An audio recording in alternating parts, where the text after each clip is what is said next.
Hi, I'm Bob Ordona, and today we'll be talking about the fire extinguisher. Fire extinguishers are used to extinguish or control small fires, often in emergency situations. It is not intended for use of an out of control fire, such as one that reaches the ceiling or requires the expertise of a fire department. The first fire extinguisher of which there was any record was patented in England in 1723 by Ambroise Godfrey. The modern fire extinguisher was invented by a British captain, George William Manby, in 1818. It consisted of a copper vessel of 3 gallons of potassium carbonate contained within compressed air. This was the beginning of dry chemical extinguishers.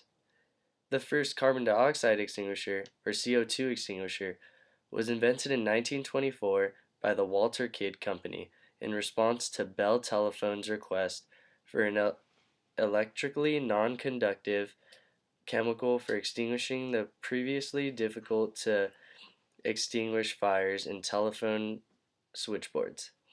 It consisted of a tall metal cylinder containing 7.5 pounds of CO2 with a wheel valve and a woven brass cotton-covered hose with a composite funnel-like horn as a nozzle. In 1970, Halon 1211 came over to the U.S. from Europe. Halon works by inhibiting the chain reaction of a fire and cools Class A fires as well as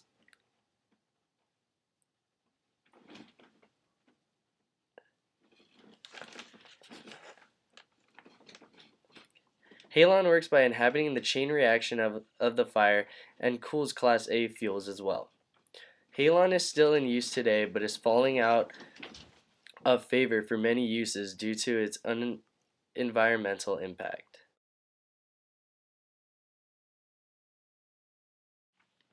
There are 3 main types of fire extinguishers in use today: dry chemical, CO2, and water extinguishers.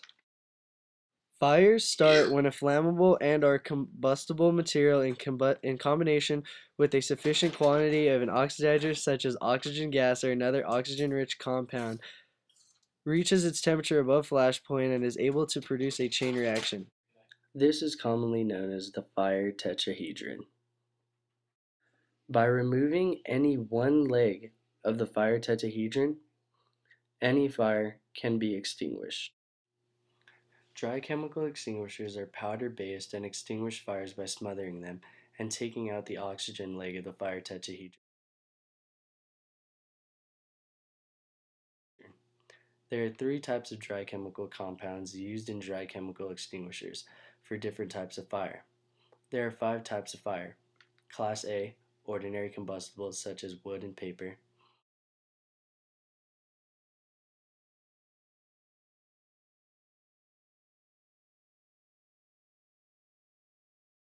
Class B, flammable liquids such as gasoline or kerosene;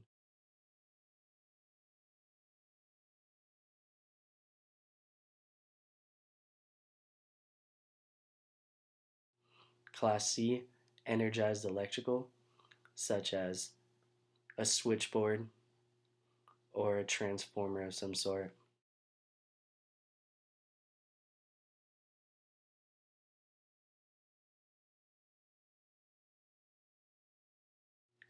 Class D, combustible metals such as magnesium or titanium;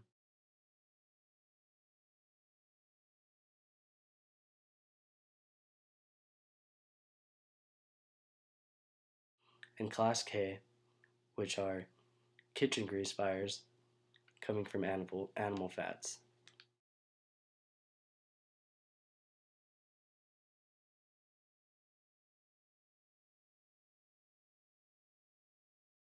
Monoammonium phosphate is used on A, B, and C fires. Sodium bicarbonate is used on B and C fires, and potassium bicarbonate is used on Class K fires. Dry chemical extinguishers are good for household fires, yet leave a large mess due to the powder they expel once they have been discharged. CO2 extinguishers extinguish fires by removing heat from the combustion zone.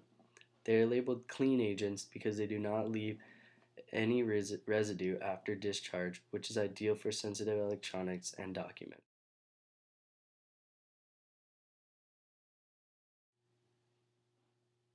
Water extinguishers extinguish by cooling burning material and absorbing the heat from the burning material, which makes it very effective on Class A fires.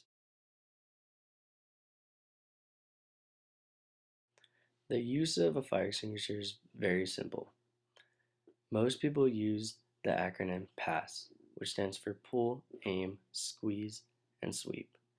Pull the pin, aim the nozzle, squeeze the handle, and sweep the nozzle from side to side. Here are some examples.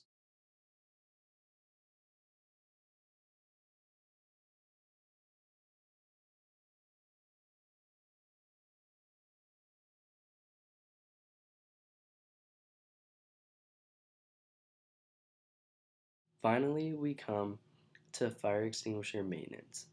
Fire extinguishers should be maintained at regular intervals, at least once a year, or specifically indicated by an inspection. Maintenance is a thorough check of the extinguisher. It is intended to give maximum assurance that an extinguisher will operate effectively and safely in the emergency situation. It includes a thorough examination and any repair, recharging, or replacement. That's all for extinguishers. Once again, I'm Bobby Ordona, and have a great day. Going out like a sucker, no way. I'm nice right now. I feel good. If you have a drink, would you please put it in the air?